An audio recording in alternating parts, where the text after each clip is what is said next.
What's up guys, welcome back to my channel. My name is Emma if you're new here, and I love to talk about all things Peloton cycling and fitness. So be sure to subscribe if you haven't already. I post every single Sunday, and today's video is gonna be a fun one because it is a race video. So if you watched my 2025 fitness resolutions video, you would know that I am attempting to do 9+1 this year in New York City. So that is running 9 races put on by the New York Roadrunners Association and then volunteering at 1 race. So you get guaranteed non-complimentary admission to the 2026 marathon. So I'm thinking ahead. I'm thinking in almost 2 years from now, I am going to want to run the New York City Marathon. It's definitely on my bucket list. So this is the year we're doing 9+1 for it next year. I'm excited. I definitely have not done a ton of races. I've done 2 half marathons and a 10K and then a marathon before, but that's it. So it should be a fun year and I'm excited to challenge myself. Today is January 10th and tomorrow is my first in-person 9+1 run. I did knock out my first 9+1 run just doing a virtual 5K New Year's resolution run. So, you know, it was nice to check that off the list, but I'm excited to go in person and do a race with other people. Tomorrow, I'm going to be doing the Joe Kleinerman 10K. It is in Central Park, which is pretty close to me. I currently live in the Upper East Side. And yeah, I'm excited to see how it is. I'm a little nervous because it is going to be cold tomorrow. And right now there is forecasted, chance of snow during the race. So, we'll see how it goes. For this race, there is same day bib pickup, but honestly, this is like my first non-half marathon with Nyrr, and I was like, I don't know how hectic that's gonna be. I also don't want to stand outside any longer than I physically have to. I want to roll up to the starting line and then start immediately. So I went and picked up my bib at the Nyrr store. That's also a New Balance store. It's right below Central Park. It was so easy. I went in, pretty much right when it opened, no line at all, and got my bib. Time to pick up my bib. Well, that was incredibly fast and easy. And while I was there, I also got the long sleeve you get for signing up. I will say, not my favorite design. I do like the message, see a volunteer, think a volunteer, but it is quite big in comparison to the actual race. But I have worn this and I do like it for winter running, and I don't have that many long sleeves, so no real complaints there. I do plan on wearing this tomorrow, except with a jacket over it as well.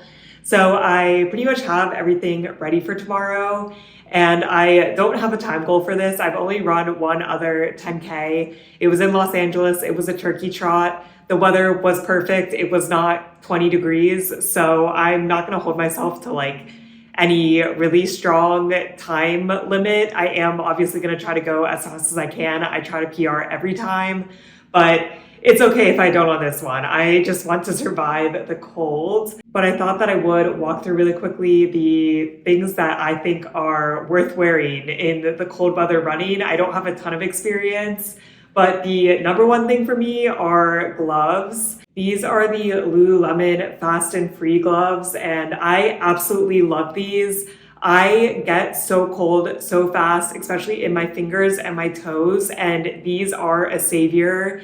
They keep my hands warm while not overheating. I do think that I run pretty cold. I am a sweaty person, so I also sweat easily, but I don't feel like these are ever too warm for me, so I'm very excited to wear them tomorrow.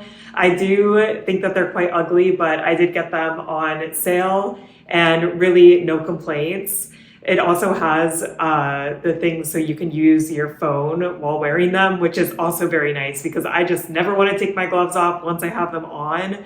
I do find that it's not great for the Apple Watch. I don't know what about it. It's hard for me to use, but my phone, absolutely no problem. So this is my number one warm recommendation. The second thing that you're gonna see me dressed up in is this fleece headband. This is old. I think I wore this when I played soccer when I was in middle school.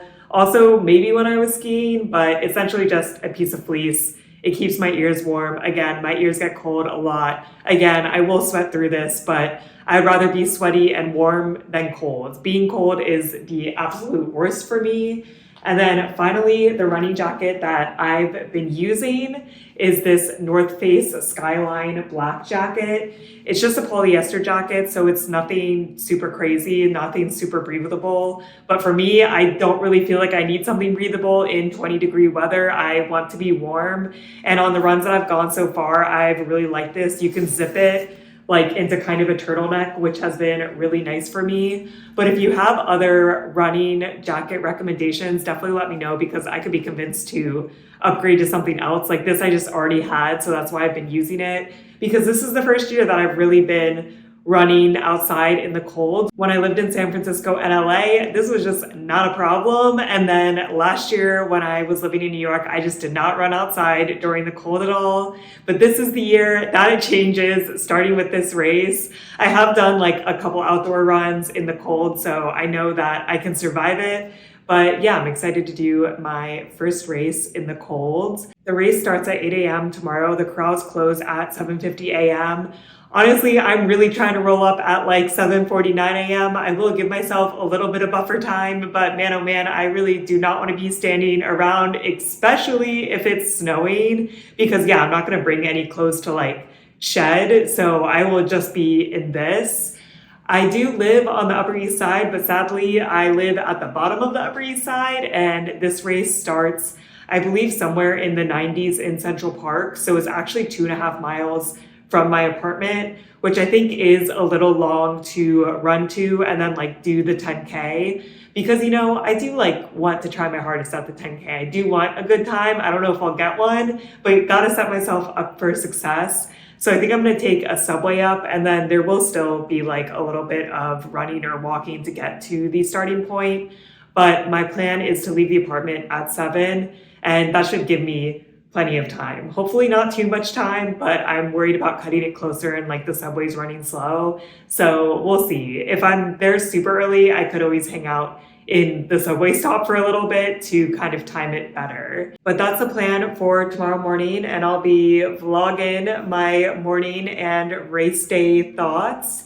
So yeah, I'm excited. I'm a little nervous. I'm going to be very cold, but I think it should be a fun time. I haven't done a running race in a hot second. So, you know, wish me luck, and I'll see you tomorrow morning. Good morning. It's now race day. It's around 6:15 a.m. I actually just woke up naturally. My alarm was set for 6:30, but I feel like I woke up and then I'm just thinking about race day, right? So I'm like, might as well get up, have a slow morning. I think I actually don't need to leave closer to 7:15. I'm going to keep an eye on it, see when the subways come.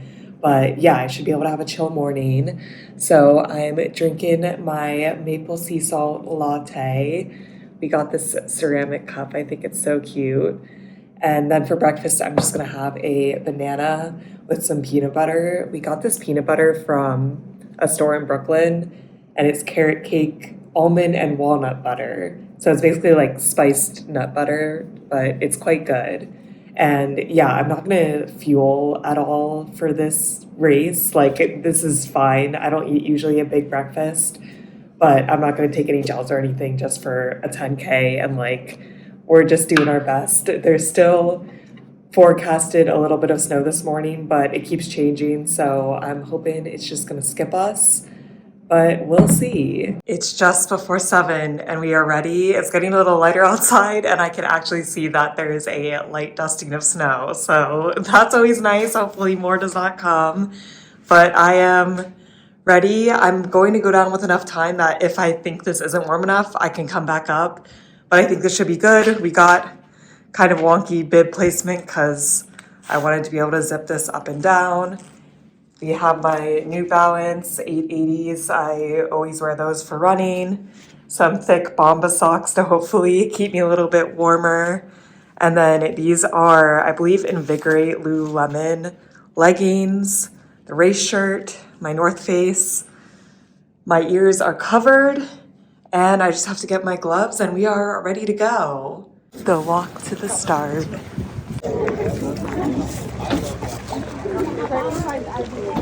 in my corral. And my daughter has 7:45, got here too early. That is Teresa Hui. Hitting those high notes early on a Saturday morning. Great job, Teresa. That's the start line. Got some Steeler fans out there at 7.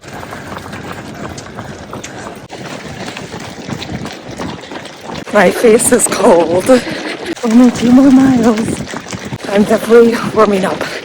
My feet are not numb anymore. We finished. Congratulations. Thanks. We got plain, we got cinnamon raisin. Time to figure out how to get back to the east side because they want us to exit the park on the west side since it ends on the east. But I live on the east side, so let's see if we can do some cross country here.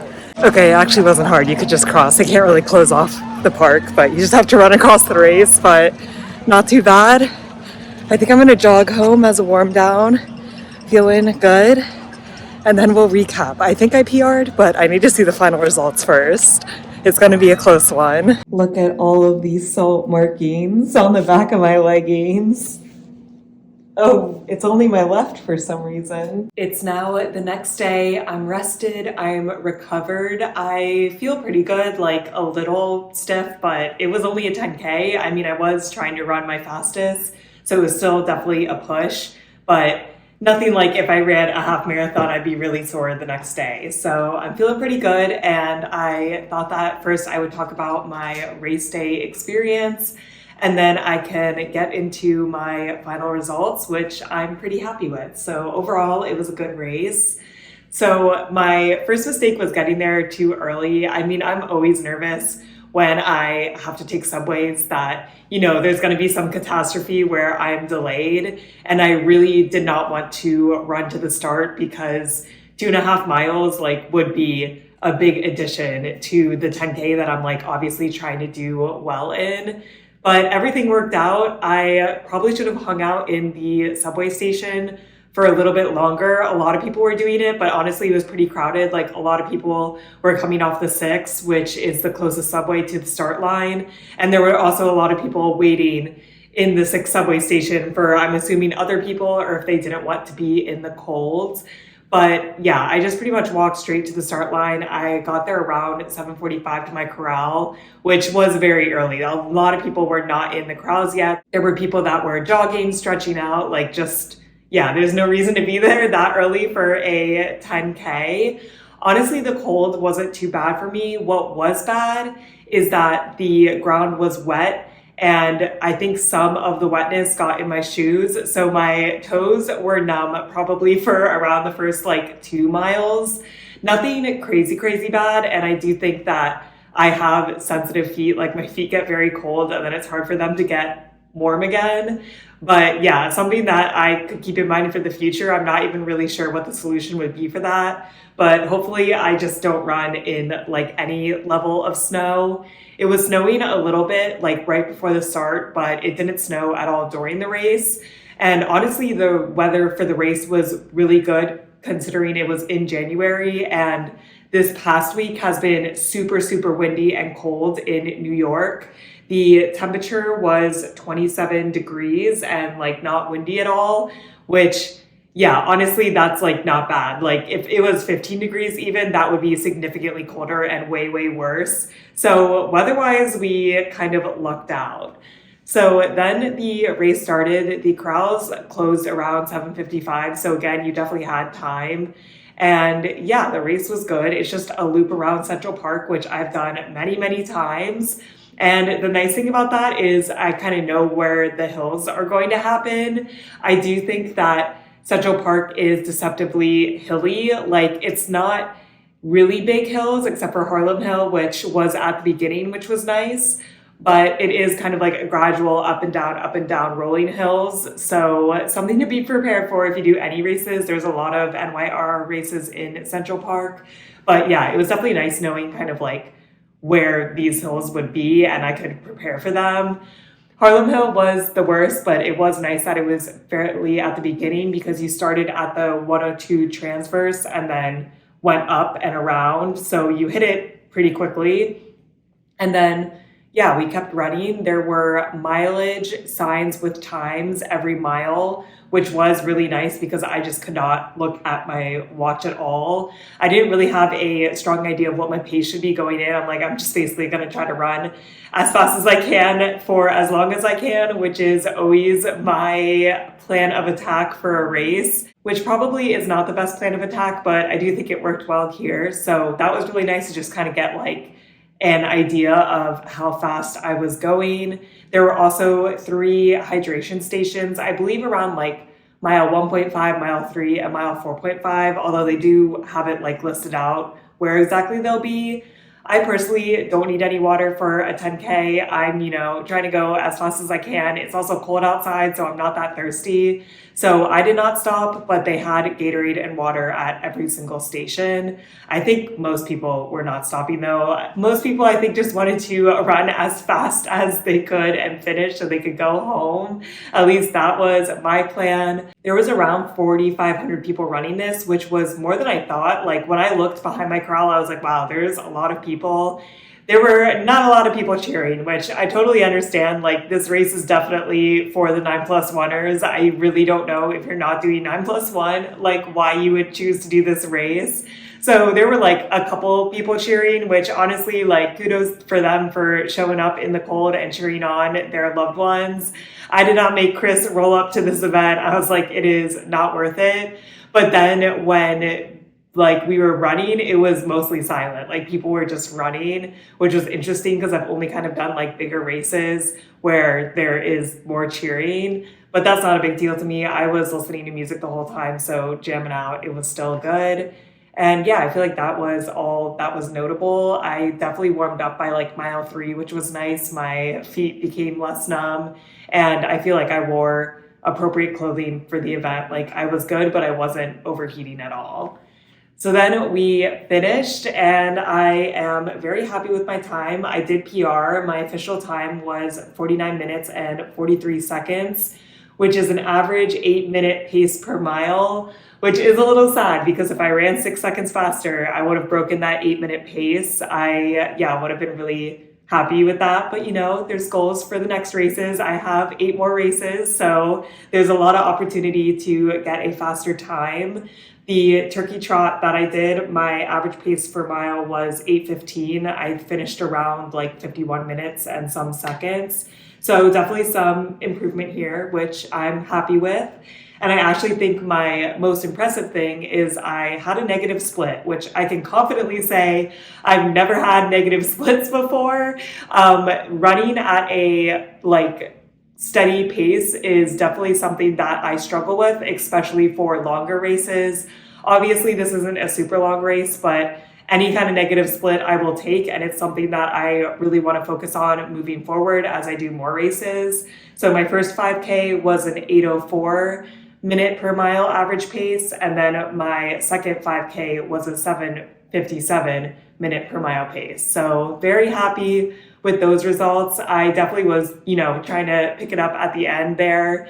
And yeah, I figured I'd be like pretty close to my turkey trot time. So I wanted to beat it. And I feel like that's probably why I have a negative split. But anyways, I am taking it. And just in general, I'm happy to have a pretty steady mileage pace for the whole 10K, especially because there are rolling hills, right? Like sometimes they're going uphill, sometimes they're going downhill, but for the most part, I am holding steady. And then when they send out the results, you get like a bunch of like placements. So overall, I was 1,194 out of 4,994. So actually around 5,000 people ran this race. I was 221 out of 2,201 for my gender and 67 out of 484 for my age group. I assume that is for women 25 to 29, but they don't specify. They also shared a bunch of general stats, which I thought were pretty interesting. For women, the average time was 1 hour and 3 minutes and 13 seconds. They also broke down by borough. There were 2177 finishers from Manhattan, and I was one of them. And then like the Bronx, Brooklyn, Queens, Staten Island, and then there was 1,200 non-NYC people, which kudos to them, because I still assume that they are coming in for 9+1. I would assume they're mostly from New Jersey, but who really knows? They say the top finishers, the oldest and youngest finishers, which I thought was cute. And then they have a breakdown of runners by gender and age, which I thought was a little bit interesting. The two biggest age groups are 25 through 29 and 30 through 34. And the only age groups that women out participate men is 20 through 29. So 20 to 24, 25 to 29, there's more women. But then after that, the men dominate, which I would guess is kind of due to pregnancy, but I really don't know. I just thought that was an interesting stat and like an interesting thing that they shared with us. But overall, it was a good race. I'm definitely glad to knock out my first race in my 9+1 journey and get some good results. I know that with 9 races, it's probably going to be impossible to PR every single race, but it does feel good to PR. So I'm happy overall. It was a fun time. The cold was not awful besides the numbing of the toes, but you know, they did defrost. And then afterwards, it was very easy to like cut on over if you need to go to the east side. And then I jogged home, got another 2.5 miles in. So yeah, yesterday was a good mileage day for me. I haven't ran that long in a while. I've definitely been drawn to some shorter mileage lately. And I do feel like 10K is a really nice distance because I essentially didn't have to train for this at all and I could do it. So very happy with the first 9+1, and you know, I'm excited for the next one in February. Hopefully it's going to be a little bit warmer. But that is it for this video. That's my race day experience. Let me know if you've ran this or if you have been running any other races in the winter time. And yeah, I definitely don't think that running in the winter is my passion, but it's really not as bad as I thought. I really avoided it last year, but I think with warm clothing, you can do anything. I hope you guys are staying safe, having an awesome week, and I'll see you in my next video. Bye.